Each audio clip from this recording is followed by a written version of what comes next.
Imagine uma cidade aparentemente tranquila, onde um palhaço amigável fazia a alegria das crianças. Mas por trás da maquiagem colorida, escondia-se um dos assassinos em série mais sinistros da história. Ao longo de 6 anos, ele sequestrou, abusou e tirou a vida de 33 jovens em Chicago e nos arredores de Illinois. Esse foi com certeza um dos crimes mais chocantes da história americana, onde a realidade superou a ficção.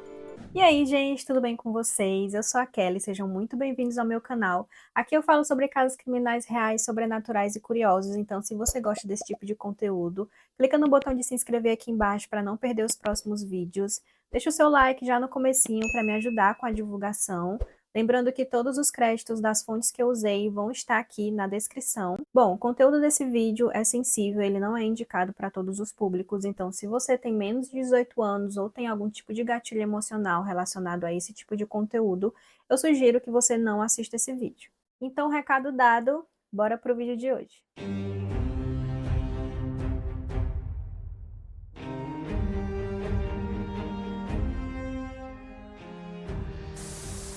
John Wayne Gacy nasceu no dia 17 de março de 1942 em Chicago, no estado de Illinois. Ele foi o segundo de 3 filhos e era o único homem. Seus pais, John Stanley Gacy e Marion Elaine Robson, eram imigrantes europeus que se mudaram para Chicago devido à grande oferta de trabalho nas indústrias locais. O Gacy era muito apegado à sua mãe e irmãs, mas o pai dele era alcoólatra e abusava da família com bastante frequência. Ele agredia o filho com cinto de couro e vassouras e o humilhava publicamente, chamando-o de estúpido, burro, idiota e filhinho da mamãe. Com apenas 9 anos de idade, o Gacy foi abusado sexualmente por um amigo da família, mas ele não contou para ninguém porque ele sabia que provavelmente o pai dele o culparia e poderia até mesmo agredi-lo como sempre fazia. Ele foi uma criança bastante doente, era obeso e sofria com um problema cardíaco que limitava o desenvolvimento dele nas atividades esportivas. Quando ele tinha 11 anos, ele sofreu um acidente enquanto brincava em um parquinho. Um balanço bateu com muita força em sua testa e ele caiu no chão. Depois disso, ele passou a sofrer com frequentes desmaios e convulsões e era levado frequentemente ao hospital. O pai dele dizia que o Gacy estava fingindo os desmaios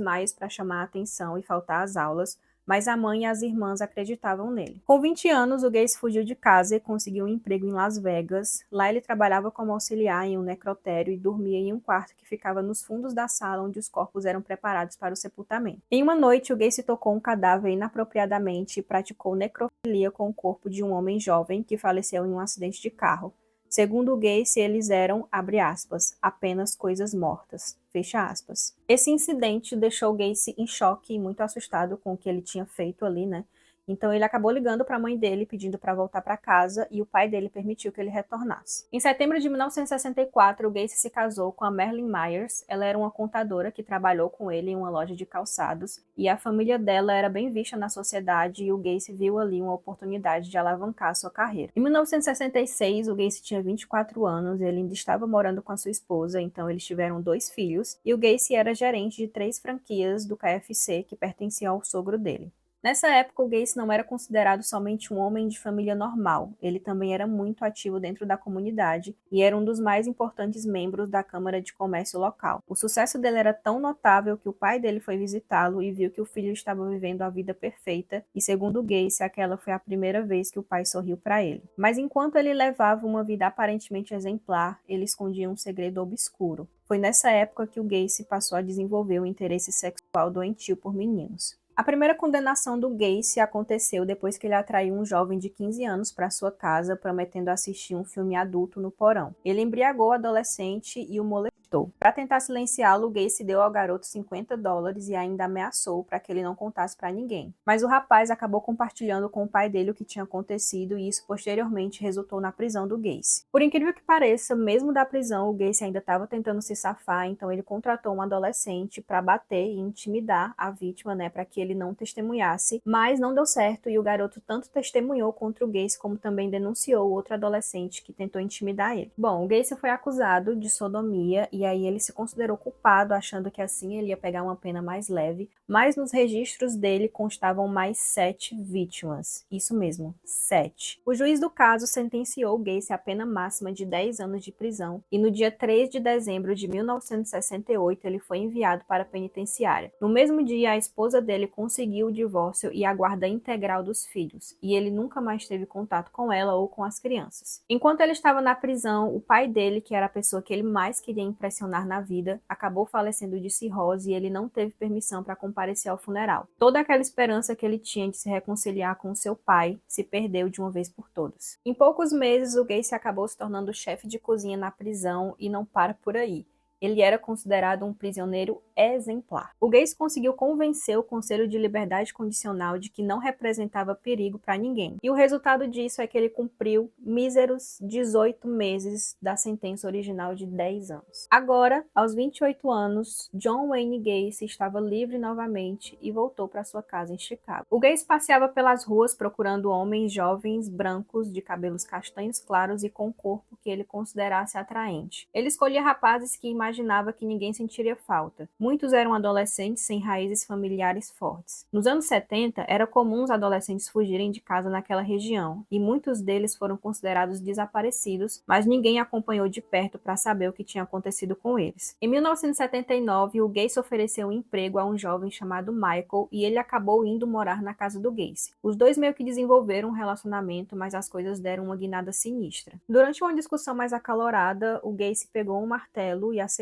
a cabeça do Michael e ele ficou quase que inconsciente. E depois disso, o Gacy mudou completamente, ele se mostrou arrependido, disse que nunca mais ia fazer aquilo e que ele meio que disse que saiu de si, mas o Michael ficou muito assustado e resolveu ir embora. Em 1972, o Gacy se casou novamente com uma mulher chamada Carol Hoff. Ela era divorciada e mãe de 2 filhas. O casal se estabeleceu nos subúrbios de Chicago em uma casa que mais tarde acabou se tornando o cenário de uma série de crimes terríveis.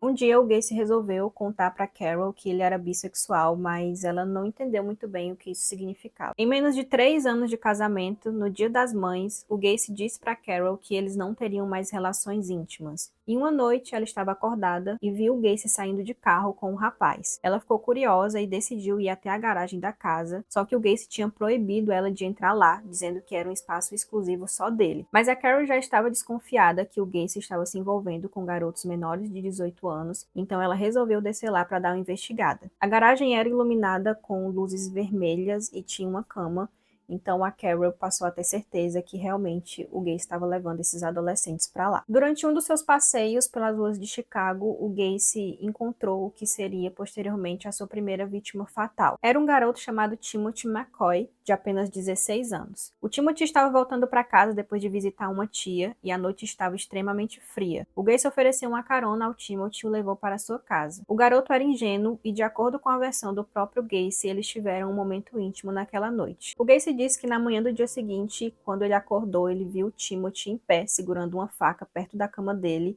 Então isso levou eles a uma luta corporal e o Gacy, como era muito mais forte do que um garoto de 16 anos, conseguiu tirar a faca do Gacy e golpeou ele várias vezes. Segundo Gacy, essa foi uma experiência muito estimulante para ele. Porém, quando ele desceu até a cozinha, ele percebeu que havia pedaços de bacon cortados e uma mesa de café da manhã preparada para 2 pessoas. Então, na verdade, o Timothy não estava tentando machucar o Gacy, mas ele só estava preparando alguma coisa para eles comerem. Bom, depois de limpar todo o sangue, o Gacy pegou o corpo do Timothy e enterrou no piso que ficava embaixo da casa dele. E é importante a gente lembrar que essa é a versão do Gacy em relação a esse fato. O Gacy ainda mantinha sua máscara cativante, então ele dava constantes festas na casa dele e convidava pessoas muito influentes. Além disso, ele fazia parte de um clube de homens que se vestiam de palhaços para trabalhar em eventos beneficentes. Ele até criou seu próprio palhaço, de nome Pogo, e era ele mesmo quem fazia sua maquiagem. A maquiagem que ele fazia era bem bizarra, se vocês notarem, no canto da boca era meio pontudo assim, geralmente os palhaços fazem os cantos arredondados. Pelo que eu pesquisei, as pessoas que têm personagens de palhaços e se vestem de palhaços para fazer festas, quando eles fazem as maquiagens, eles gostam de fazer os cantos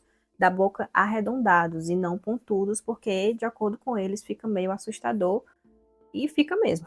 Bom, então foi a partir daí que surgiu, né, o apelido de palhaço assassino. Eu encontrei em alguns locais que algumas vítimas, o Gacy se vestiu de Pogo, né, para abusar delas e ali tirar a vida dos adolescentes. Mas assim, não eram fontes tão confiáveis, então eu não sei dizer para vocês se ele realmente fez isso. Mas existe essa teoria aí que algumas vítimas, quando ele abusava delas, ele estava vestido de Pogo. O Gacy era um empreiteiro e dono de um negócio de muito sucesso chamado PGM Contractors, e ele costumava empregar rapazes jovens e sem experiência. E ele parecia ser o chefe perfeito. Era simpático, brincalhão e muito jovial. No final de julho de 1975, um jovem chamado John trabalhava para o Gacy e o Gacy convidou o John para ir até a sua casa para eles discutirem sobre uma dívida de dinheiro que o Gacy tinha com ele. Durante a conversa, o John pressionou o Gacy para que ele pagasse a dívida, então o Gacy disse para ele ficar tranquilo que ele ia pagar o que estava devendo e ainda ia dar $50 a mais, e foi mudando de assunto, falando sobre o palhaço Pogo e dizendo que ele sabia fazer vários truques de mágica e que iria ensinar um desses truques para o John. O Gacy demonstrou habilidades em se algemar e se soltar sozinho. Ele convenceu o John a experimentar as algemas, mas infelizmente o John obviamente não conseguiu se libertar, e foi nesse momento que ele ficou impossibilitado de se defender e posteriormente o Gacy tirou a vida dele utilizando uma corda. É muito importante destacar que o John tinha uma relação de confiança com o Gacy, inclusive ele era bem próximo da família do Gacy, ele frequentava a casa dele, brincava com as filhas da esposa do Gacy.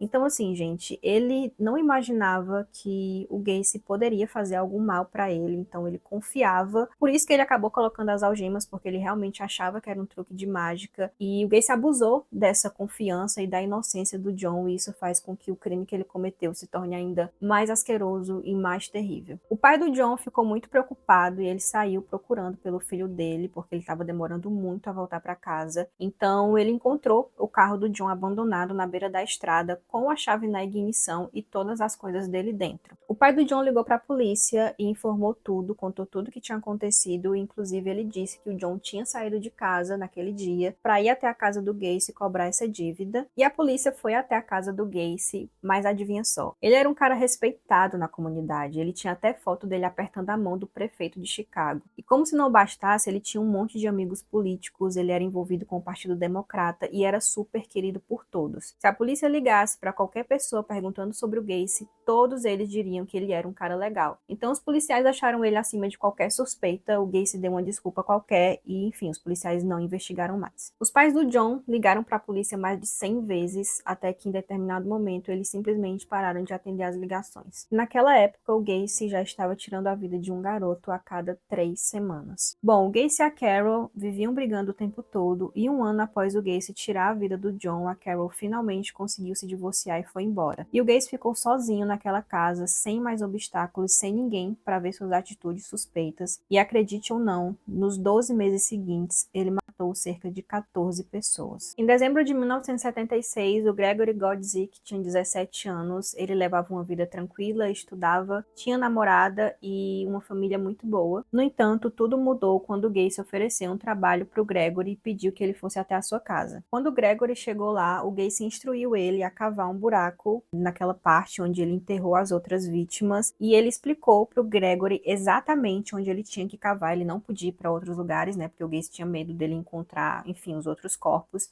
Então o Gacy instruiu ele muito bem onde ele deveria cavar. E o Gregory ficou cavando porque o Gacy disse que ele ia usar aquele buraco para fazer escoamento da água, mas infelizmente o Gregory não conseguiu perceber que o buraco era largo demais e que na verdade ele estava cavando a própria cova. Infelizmente, aconteceu com o Gregory o mesmo que aconteceu com os outros garotos. E esse detalhe eu acho muito importante a gente falar porque mostra muito mais o quanto o Gacy era cruel. Então ele sabia exatamente o que ele ia fazer com o Gregory e mesmo assim ele fez o garoto cavar a própria cova dele. Gente, pra mim isso é assim, muito, muito insano. No mês seguinte, em janeiro de 1977, o Gacy fez mais uma vítima. O John Zick era um jovem e ele estava vendendo o carro dele e foi até a casa do Gacy porque ele demonstrou interesse em comprar um automóvel. E o Gacy usou novamente o método das algemas para tirar a vida do John. E o pior de tudo é que o Gacy não só cometeu esse ato cruel, mas ele também roubou uma televisão portátil e um anel de formatura que estavam dentro do carro do John. E ele ainda vendeu o veículo para um dos seus próprios funcionários. Ao longo do ano de 1977, o Gacy fez mais 10 vítimas e ele passou a guardar alguns objetos dessas vítimas como anéis, colares, e ele usava isso como uma lembrança, né, uma lembrança macabra do que ele tinha feito e ele ficava olhando esses objetos, enfim.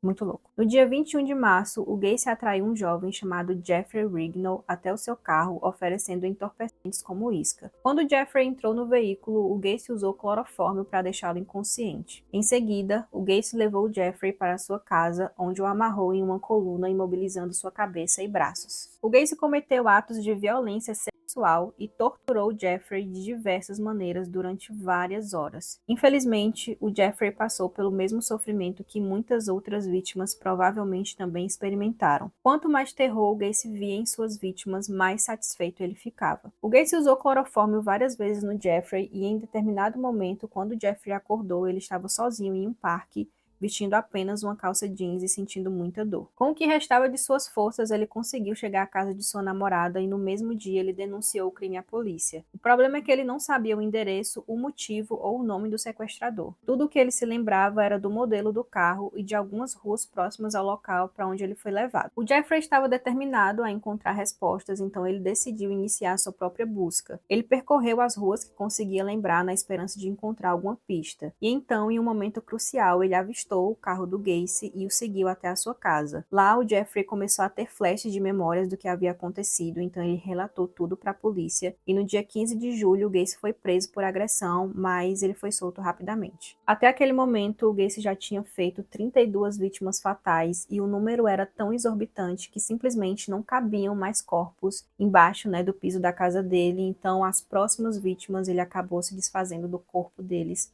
jogando em um rio. Mas tudo mudou quando, em dezembro de 1978, quando o Gacy abordou um jovem de 15 anos chamado Robert Pist. O Robert trabalhava em uma farmácia e o Gacy ofereceu a ele um emprego. Nesse mesmo dia era aniversário de 46 anos da mãe do Robert e ela foi buscá-lo na farmácia. Ele estava super animado e contou para a mãe dele que o empreiteiro tinha oferecido a ele um emprego onde ele ganharia o dobro do que ganhava na farmácia, e o Robert ficou muito feliz porque ele estava economizando dinheiro para comprar um carro. A mãe do Robert ficou esperando por ele no estacionamento porque ele disse que ia falar com esse empreiteiro, mas que voltava logo. Mas infelizmente ele nunca mais voltou, então ela começou a se preocupar e começou a procurar por ele desesperadamente. O Robert era considerado um garoto exemplar, ele nunca teve envolvimento com drogas, sua família era muito unida, ele era um excelente aluno e muito conhecido na comunidade. Não havia nenhum sinal de que ele fugiria de casa. Um dos policiais, inclusive, que estava envolvido na investigação, o definiu como o filho que qualquer pessoa gostaria de ter. O dono da farmácia revelou,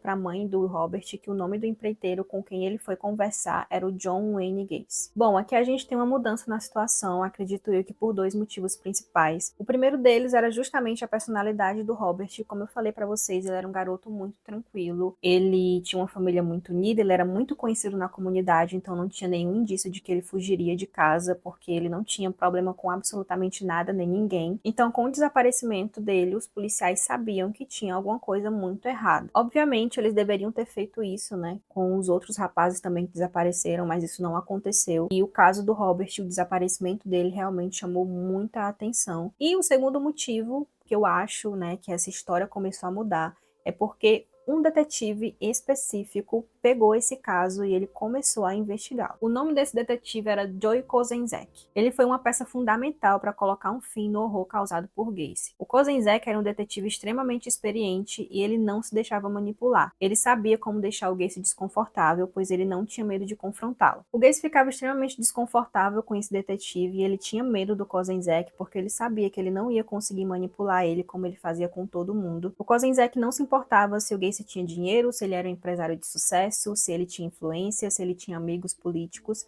A única coisa que ele queria saber era onde o Robert estava e ele sabia que o Gacy tinha essa informação. Depois que ele investigou o passado do Gacy, ele descobriu a sua ficha criminal e a sua prisão por sodomia. Então ele ficou determinado a avançar nas investigações e ele e outro policial decidiram fazer uma visita à casa do Gacy. Eles solicitaram que ele comparecesse à delegacia para prestar um depoimento, mas o Gacy tentou escapar da situação, alegando que ele não poderia ir naquele momento porque um tio dele havia falecido e ele precisava viajar para o funeral, mas ele se comprometeu a ir à delegacia assim que ele pudesse. No dia 13 de dezembro de 1978, o Gacy compareceu à delegacia, aparentemente calmo e controlado, mas ele não perdia a oportunidade de mencionar sua extensa lista de contatos na política na tentativa de intimidar os detetives do caso. Enquanto isso, em outra sala, o detetive Kozenzek estava lutando para obter um mandado de busca e apreensão e felizmente ele teve sucesso. No mesmo dia, a polícia realizou uma busca minuciosa na casa do Gacy na esperança de encontrar o Robert ainda vivo. mas eles acabaram encontrando uma série de objetos extremamente suspeitos. Entre eles estavam itens de pornografia homossexual, além de livros com títulos perturbadores como Garotos Bonitos Devem Morrer. Também foram descobertos distintivos falsos, uma garrafa vazia com cheiro de clorofórmio e carteiras de motoristas pertencentes a outros jovens. A polícia fez uma rápida verificação nas carteiras, descobriu que os donos também estavam desaparecidos. Essas descobertas macabras levantaram sérias suspeitas sobre o Gacy e sua possível ligação com múltiplos desaparecimentos. No cesto do lixo, perto da cozinha, o investigador encontrou um recibo de processamento de foto da farmácia onde o Robert trabalhava, e essa mais tarde se tornou uma prova circunstancial. No entanto, apesar dessas descobertas, a polícia ainda enfrentava um grande desafio. Sem mais provas concretas ou corpos encontrados, eles não tinham fundamentos suficientes para efetuar a prisão do Gacy. Bom, Kozenzek resolveu iniciar uma investigação contra o Gacy, então ele montou uma equipe com policiais que ele escolheu a dedo,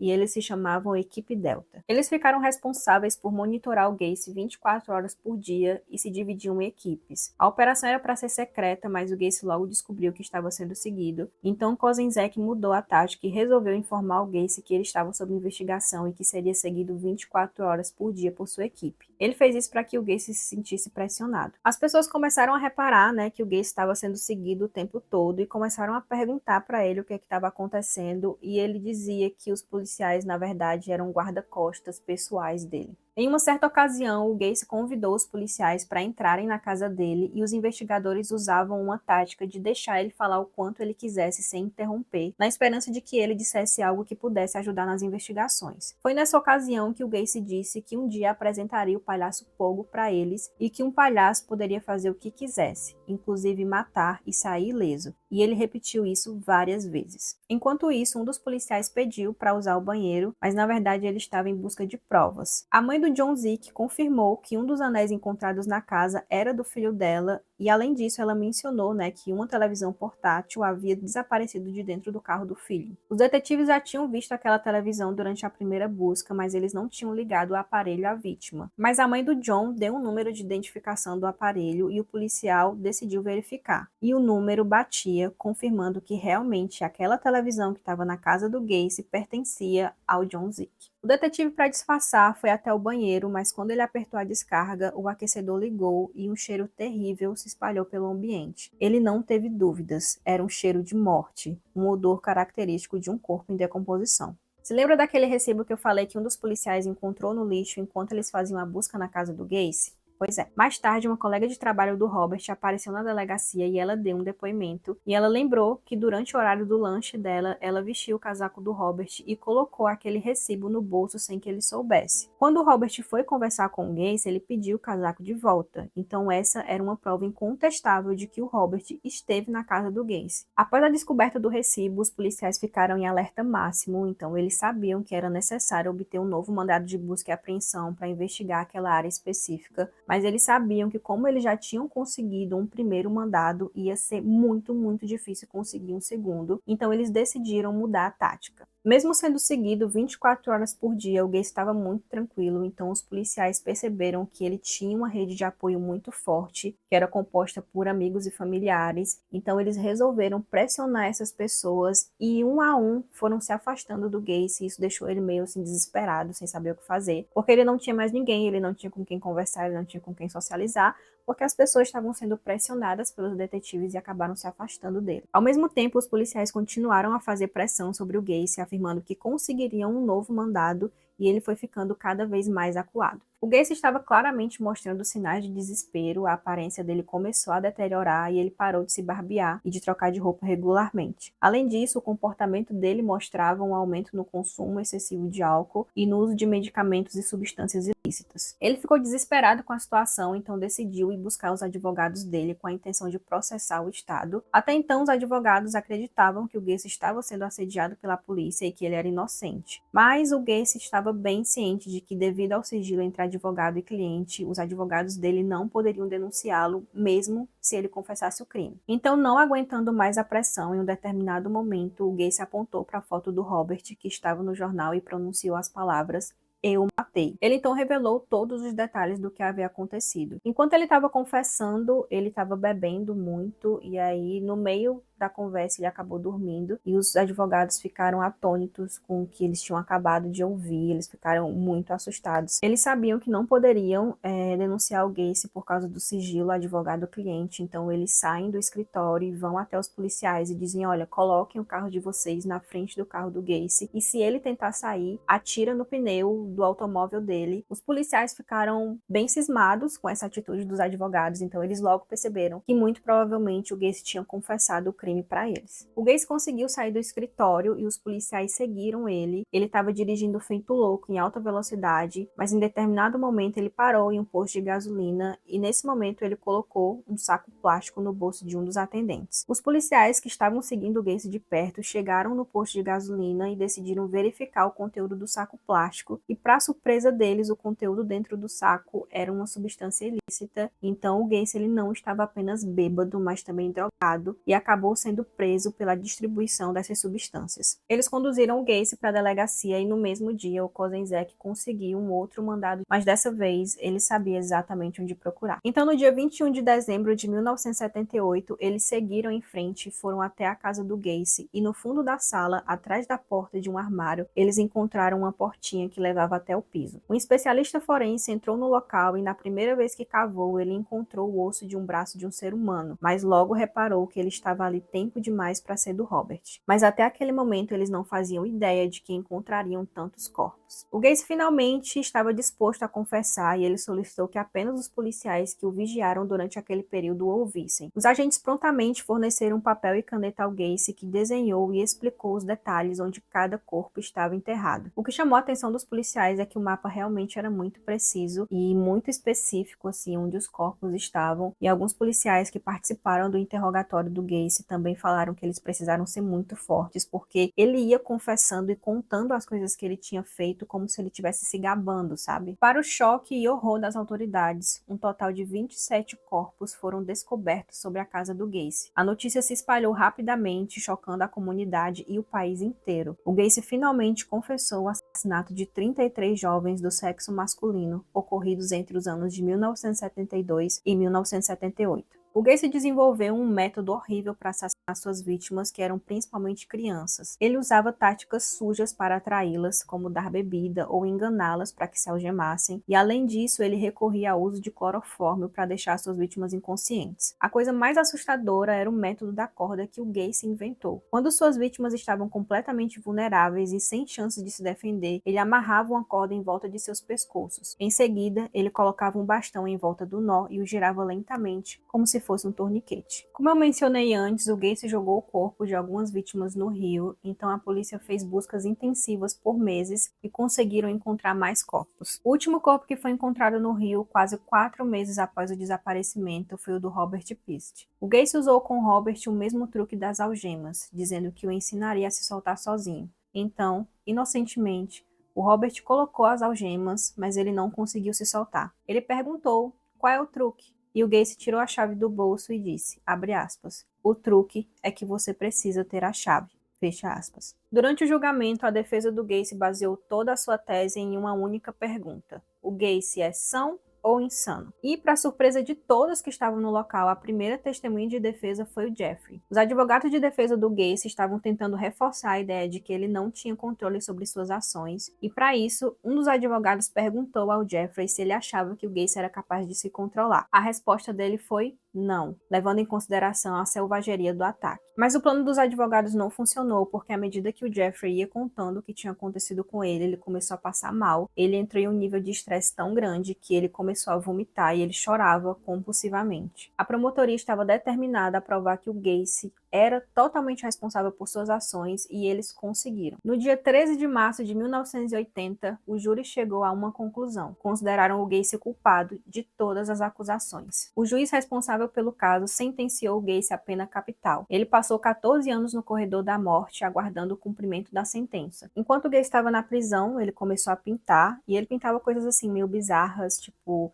ele pintava a autoimagem dele de vestido de palhaço, caveiras, eram umas coisas assim bem assustadoras. E, por incrível que pareça, algumas pessoas compravam essas pinturas, inclusive elas foram expostas aí em galerias.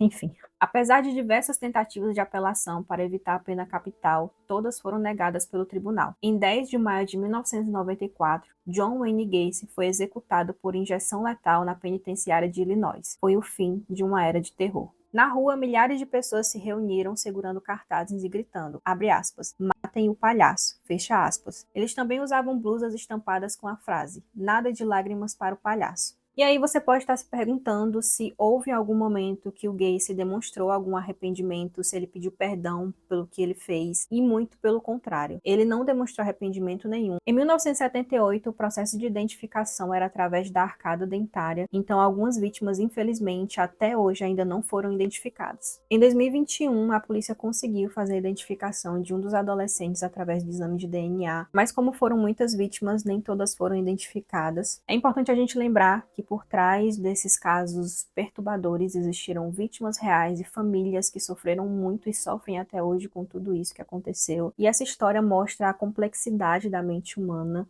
e o quanto uma pessoa que aparentemente é comum pode fazer coisas inimagináveis, pode ser tão cruel. E esse é um lembrete, né, para que a gente sempre fique atento aos sinais. Bom, então é isso, gente. Espero que vocês tenham gostado do vídeo de hoje. Se você gostou, não esquece de deixar o seu like. Comenta aqui embaixo o que você achou desse caso, se você já conhecia, se eu contei algum detalhe que você ainda não sabia. E se você quiser também me deixar alguma sugestão de algum caso que você queira ver por aqui. Eu vou ficar muito feliz de ler o comentário de vocês. E até o próximo vídeo.